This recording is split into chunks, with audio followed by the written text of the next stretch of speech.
Hello, space engineers, and welcome to a new guide. So today we are cracking on with Merge Block docking. Now, this is a bit of an interesting thing because this actually comes from a YouTube comment. Because someone on YouTube told me I couldn't do something. So naturally, me being me and knowing it was already possible, I set out to prove them wrong. And for those of you who have seen the Ranaghast series, you already kind of know where this is going. And that is, you can actually make a proper docking port that you can then undock using Merge Block. It is very simple. All you have to do is make a border of Merge Blocks and then maybe a connector, just generally because connectors make this whole process a little more stable. And all you have to do is make sure that around the edge here, you have blocks which don't have a face on this edge.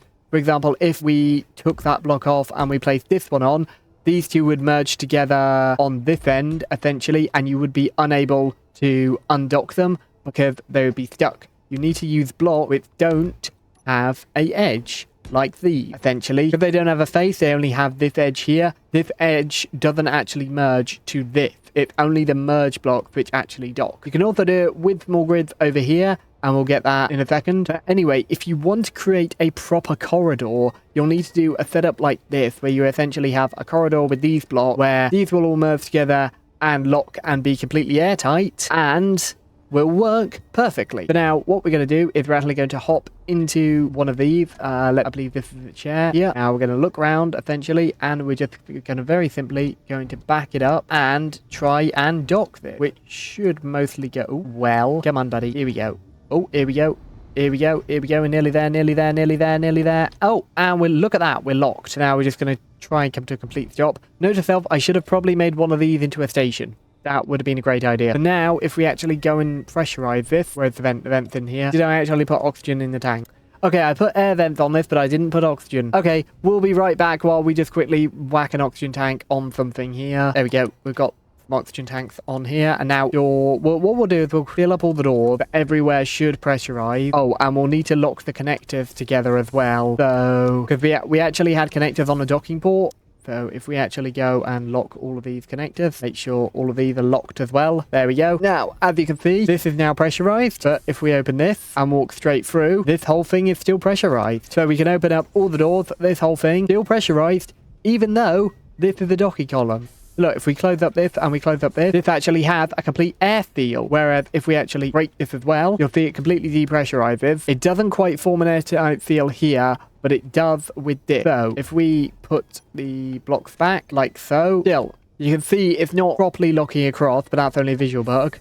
But if we open this immediately repressurizes. Same with here. So yeah, you can make a fully pressurized airlock, because we can as well. We can undock these. Now, this is where it does get a little tricky, but essentially what we have to do is we have to do connectors. We have to throw all of these onto unlock. There we are. And then we just grab all the merge block and we turn these off. And essentially this does effectively undock. But you see, there is a slight problem in that I'm actually pulling the module with me, and that is because of the connectors. So the best thing to do is actually bam, unlock on them and then just turn them off as well. And then it comes away a lot more freely. And as you can see there the connectors and the merge blocks are actually turned off. I mean, now we can just go and turn those back on now once we've undocked, and then merge blocks, we can leave them back on.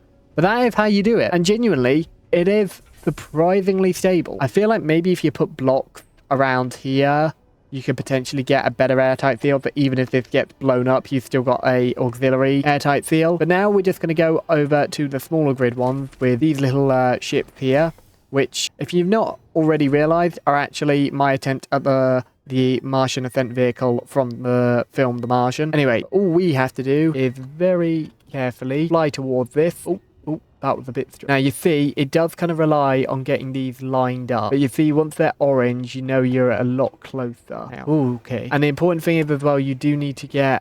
is it this way? Yes, it's this way.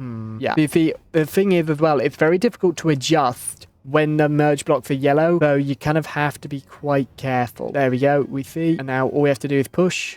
And there we are merged. And then all we have to do as well is link the connectors up, lock, and the connectors now facilitate the cargo systems going from one to the other.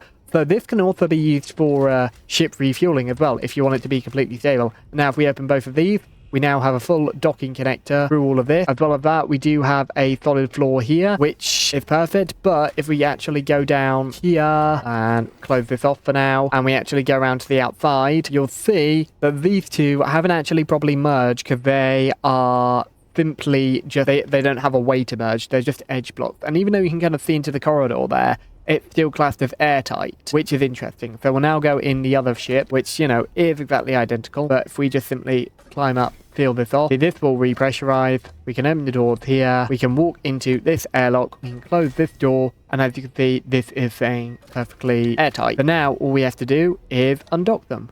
But now it's just simple as disconnect both of these connectors, then merge block off. Bit of lag there, you can see, and now connector off. And now we should be able to pull the ship away. Oh, there we are. You see, trouble is as well, you make sure you have your merge block properly grouped, otherwise you will just turn off the merge block on the other ship, which can be a slight predicament, especially since if the other ship is out of power. But yeah, so there you are. Proof that you can actually, but there we are. Turn the merge blocks back on, but there we are. Proof that you can actually merge two ships together with this sort of setup or that sort of setup here and it be completely fine. So this is also quite a cool way of building space stations together, in the sense that if you have these different docking ports together, you can actually merge different modules of ship fully together, have them being part of the same grid, and then disassemble them as needed. Now, will this be useful in Space Engineers 1? Fairly useful, yes. Will it be useful in Space Engineers 2? Abso-fucking-lutely, because you can mix small grid and large grid. So the fact is you can have a docking system like this, which will essentially work effectively, and have that mounted on a large grid ship in, well, you know, can we call them large grid now the grid systems are mixed in Space Engineers 2? Who knows? Anyway, that is genuinely how you do it. It is quite a bit of a faff sometimes to get working, but I mean, other than that, I think it's quite cool, and it's definitely a way to get shuttles and other craft that you're going to dock to your main craft to actually dock and become airtight and share oxygen a little more effectively, and not having to lose oxygen every time you open the door to walk from one craft to another. Anyway, that about wraps up for this little airlock guide. So thank you all very much for watching, and I'll catch you in the next one. Thank you all and goodbye!